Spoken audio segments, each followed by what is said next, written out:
So this is gonna be a bit of a different episode, I guess, because I feel like I want to talk about things. And I'm probably not gonna pay all that much attention to what's going on in the stream or like this video feed as I'm talking about. I'm just gonna be playing the game. And just talking about stuff, I guess. I don't know how many people here follow our Twitter account. Not that many. But if you have, you will see that I've been quite vocal on it for the past couple of days. As I guess America is burning, right? And I sort of reached the point where I feel like, I don't know, people use words like watershed moment or like just, point of no return or whatever, anything like that. But I do feel in some regard that we have reached a point where it's hard to stay silent. It's hard to not say anything about the things going on. And I don't think you should stay silent any longer. I think the time to speak up is now. I think it's something that needs to happen from all fronts. And at the same time, I know that, like, who the hell am I, right? I'm just some dude in Sweden, very far removed from this whole situation. And I'm speaking very much from an outside perspective. I'm aware of that. I'm aware that some viewers will feel like it's not my place to say something. At the same time, I also feel like support is important. And even, from any direction, from any place in the world, if you are someone who is in need of help, it's important to know that support exists in whatever way I can. And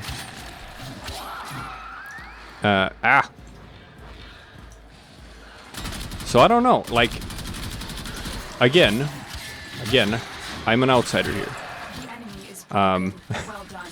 I do not know what it's like to be a black person in America, right? That is very far removed from my own experience. So I will never be able to say that I understand what black people in America are going through. And I don't pretend to. I don't pretend to understand either. But, like, sort of where I'm coming from with this and trying to give my perspective on it is, I understand, I understand what it means to be an outsider. I understand what it means to be on the outside looking in. You always try to sort of like make it relevant to yourself. You have to try to relate to other people in whatever way you can. And this is my way of relating. This is like my experience that I can at least use to sort of, maybe be in the same sort of realm of understanding what the conflict is about. Growing up, I was bullied in school. I was bullied in school for a long time, and on several occasions. Like when I was a little kid and when I was a bit older, like just different schools, and like same thing happened again. And one thing that like it's still with me to this day. When I was like, I don't know, I must have been like 8 years old or something, right? I must have been 8 years old, and I was bullied in school. And, you know, no one was doing anything about it. And me and my parents tried to reach out to the school, tried to reach out to my school teacher, and explain to them, you know, what was happening, and how I needed help, how I felt like sort of there was no one who was on my side. And my school teacher, straight up, she did not want to get involved. Just did not want to, under no circumstances. So her way of not getting involved was when we told her what was going on, when we told her about, you know, the bullying, she simply responded by saying, I'm sure that Nick has an equal part in this going on. I'm sure that he is just as guilty in this situation having arisen.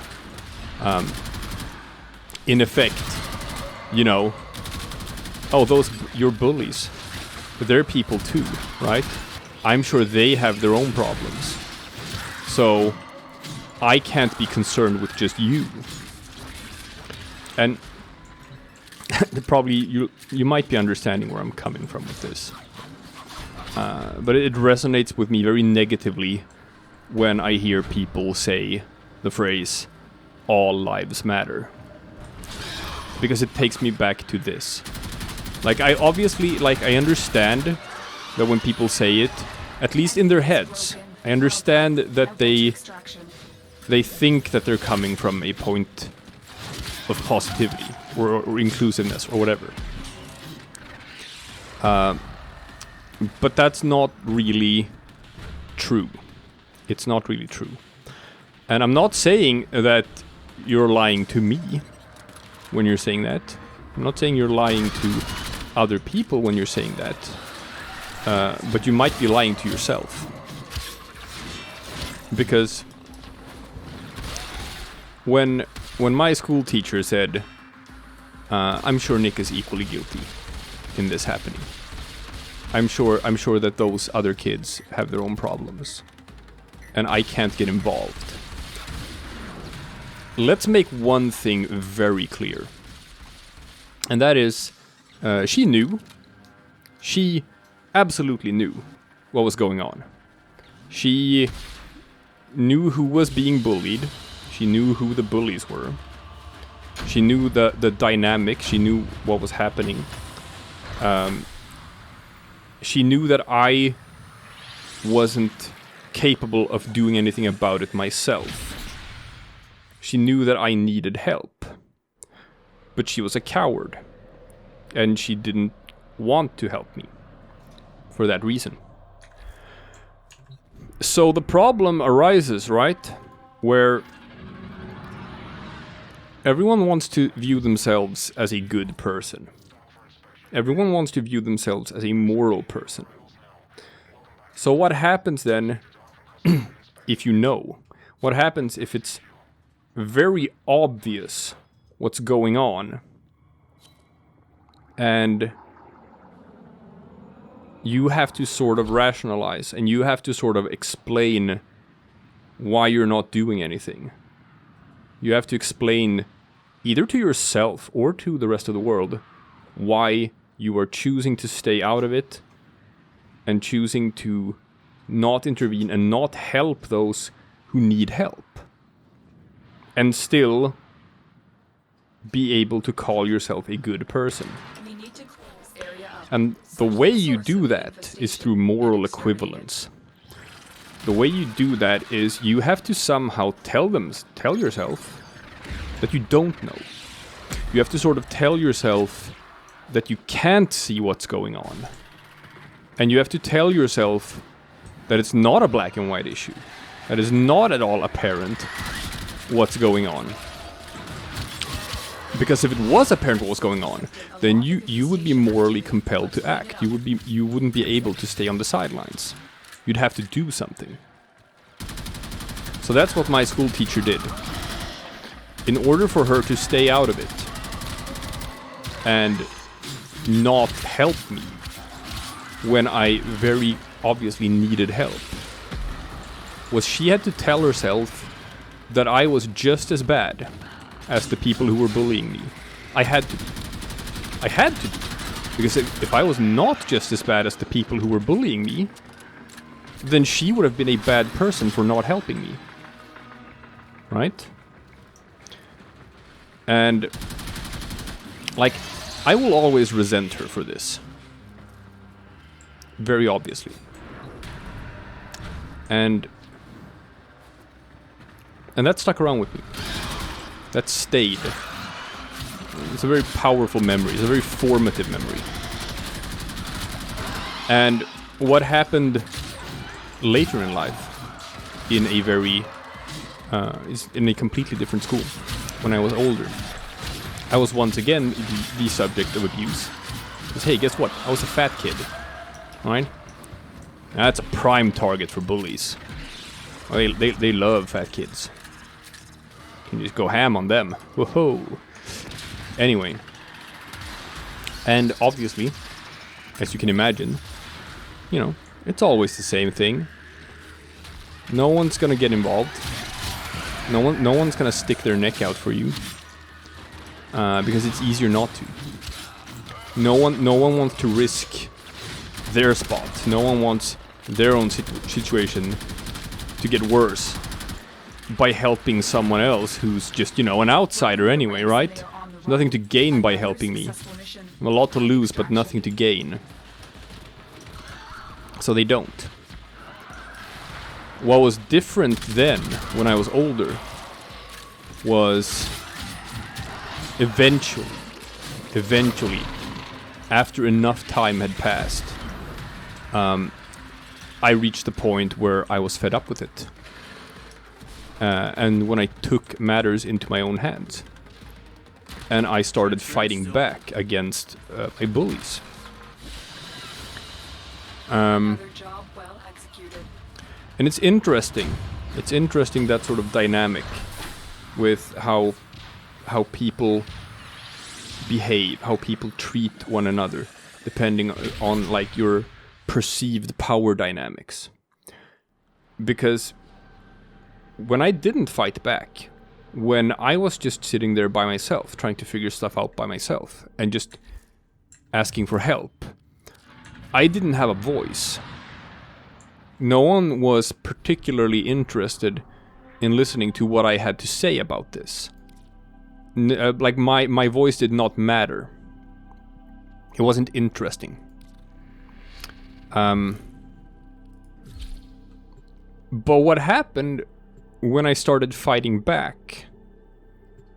What happened was, suddenly my voice mattered. Suddenly I was being taken seriously in a way that I wasn't before. It's weird. It's weird how people are. It's weird how groups function. But that's how it was.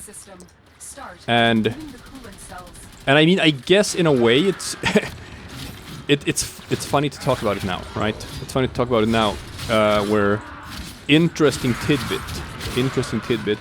One of my bullies back then is now one of my best friends, which is probably pretty rare in this world. But hey, I was best man at his wedding and everything, and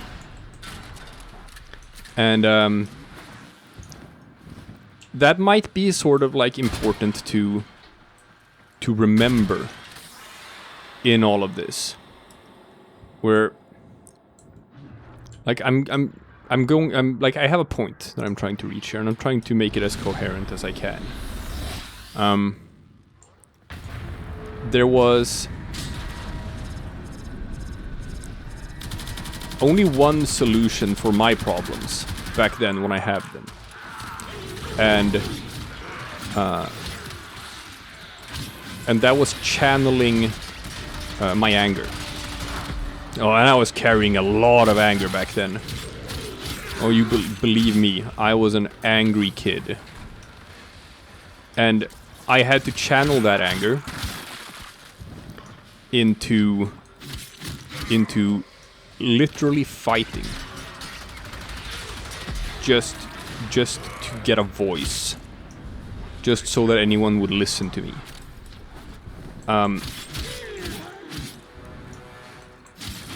But at the same time, which I guess this experience showed, is that once you have that voice, right, and once you have made people understand that you are to be taken seriously, and once you achieve that, once you get that thing that you're after, once you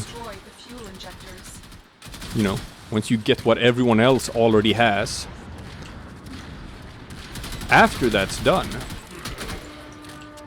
you have to cope with the aftermath. You have to still be able to live next to those people. You have to find a sort of new place where you can coexist, right? But that's later. That's later. That's when everything is said and done. But until that point, it is the time for anger. Which is sad. It's sad that it seems to have come to this.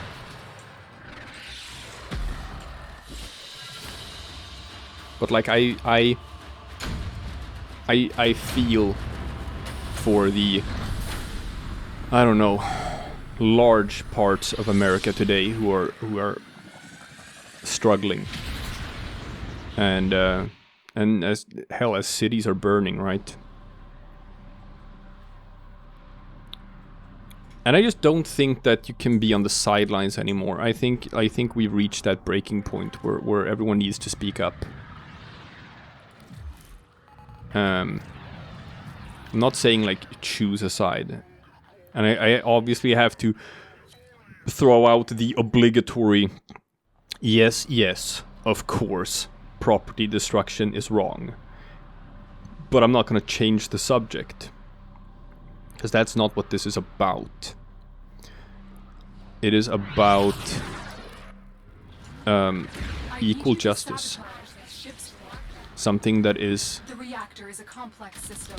missing from society. And like, you know, Sweden has its own issues. It's not like what's going on in the US. It's better here. Trust me when I say that. It's better here. But we're not without our own issues as well, and I'm not gonna pretend that, like, we're perfect. Or we don't have anything to work on. We do. We do as well, obviously. We have issues with racism in this country. We have a far-right party that is, you know, just growing in the polls, getting bigger and bigger in every election. Looking likely to become the biggest party in Sweden, and who knows, at one point even maybe sort of like becoming the leaders of this country if nothing changes. And but that's another issue. That's another issue entirely, and I'm not gonna change the subject, because this isn't about that right now. This is about something else. Because I don't believe in the phrase all lives matter. And when I say that, right? Don't intentionally misunderstand me like my school teacher did. Okay? When I say that, I don't mean that, oh, you think that other races don't matter? You think that white people don't matter? No, it's not what I'm saying. And you know that's not what I'm saying. No. Don't intentionally misunderstand so that you can pretend to take a moral stand that you have not earned. Don't do it. You know what I mean. I don't believe in the phrase all lives matter because I know what it really means. It is a retort. It is not a cause that anyone has ever championed. No one ever says all lives matter, you know, as just something you say by yourself. You only ever say it as a retort. You only ever say it as an answer. There's no marches for all lives matter until black people, you know, want their lives to matter too. Then you say it. You say it, you know, to their face.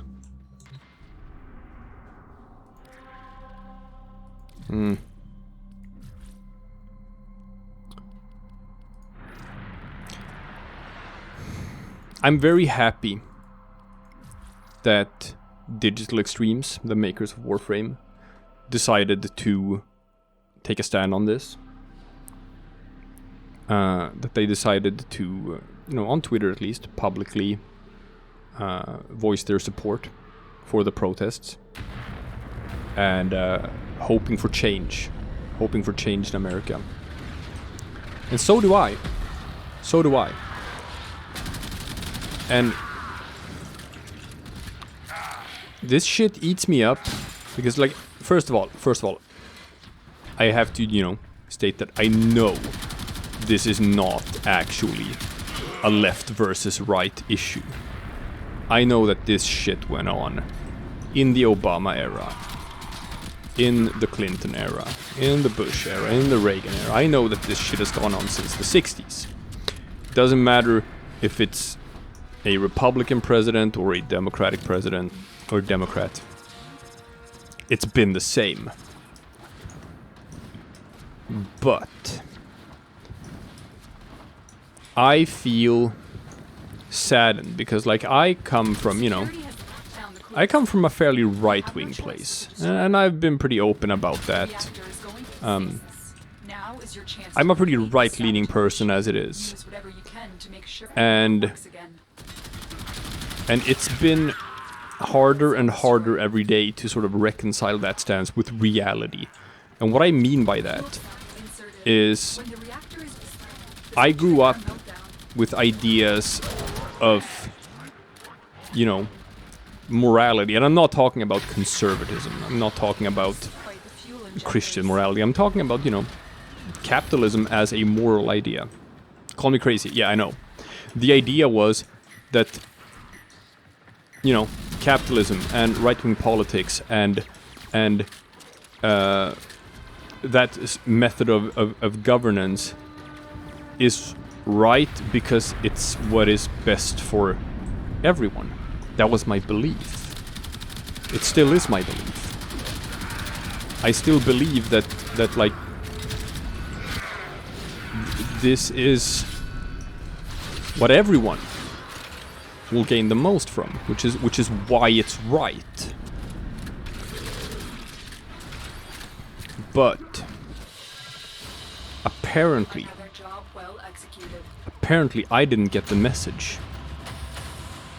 Apparently I didn't get the message that for the rest of this movement that claims to be on the same side as me, this was all just a scam.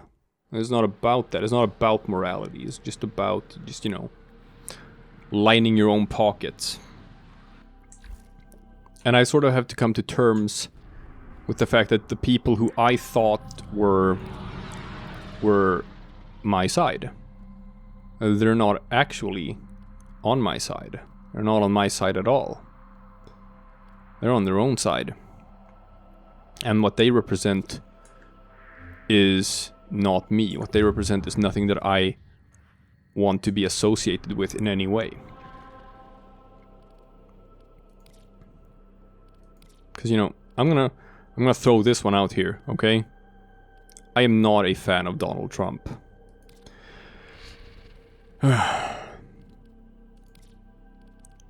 But he's laid some things bare. He's shown people.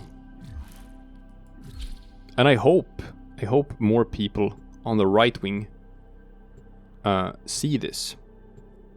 I hope they can go beyond identity politics and see this for what it really is. See that these people,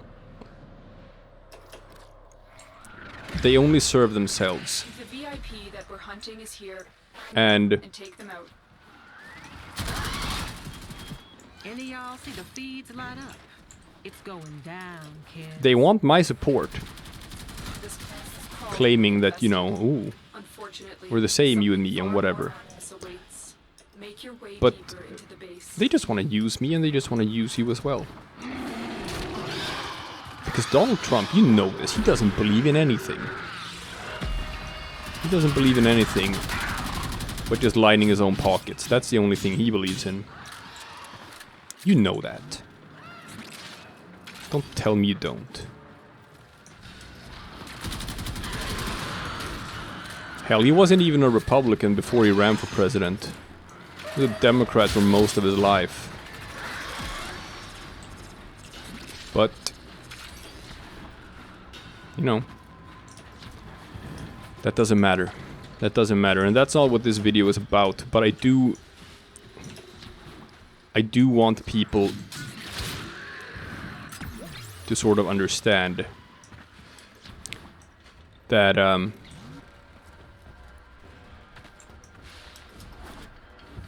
maybe Is an aberration of twisted flesh. But maybe you're not on the side you think you're on. Maybe that's the way of putting it. Maybe you're being used.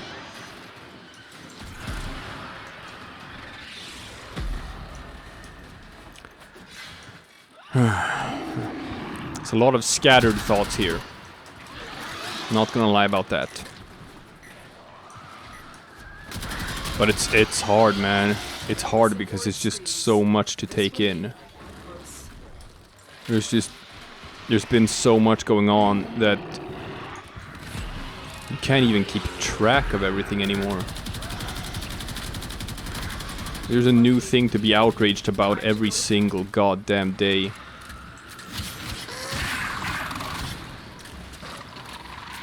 But this is up there. And this is among the worst. nice work taking down the VIP. Now get to extraction. And man, I don't know. I just wanted to be vocal about it. I just wanted to let everyone know where I'm coming from, what I'm supporting, because it's important for people to know that they have support. It is important for them to know that not everyone is going to take that stance of moral equivalence. Not everyone is going to take a look at this and say, I'm not going to get involved. I'm not going to take a side. And it's important for you to know that you are righteous in this. That you are on the side of good. And people see that. People acknowledge that all over the world. They do. They really do. Check your inbox, operator. Maybe Ordis will get a message someday. And I don't know, man. I'm just trying to spread some understanding. I'm just trying to give my perspective on this, where I'm coming from, and explain why I feel the way I do about it. And you can take that and you can do what you want with it. If you feel like I have no business talking about this, that's your prerogative. You're within your rights to feel that. If you wanna unsubscribe from this channel because you don't agree with my politics that I'm tossing in here, I don't know, man. You do you. I'm not gonna change how I feel about this, and I'm not gonna stay silent on it either. So, you know, don't let the door hit you on the way Horus out. wonders, what are you thinking about? So yeah, Black Lives Matter, people. They really do. Black Lives Matter. And until Black Lives Matter, don't come to me saying that all lives matter shit. Don't do it. You know what's going on. You're just saying that because you don't want to face it. And I don't respect that. I don't. So that's about it. That's what I had to say on this. I don't know. I don't know how many people feel like listening to this. But I felt it needed to be said. I felt it. People need to understand that they have that support. It is important to feel that you're not alone when you're struggling and you need help. That's all I had to say.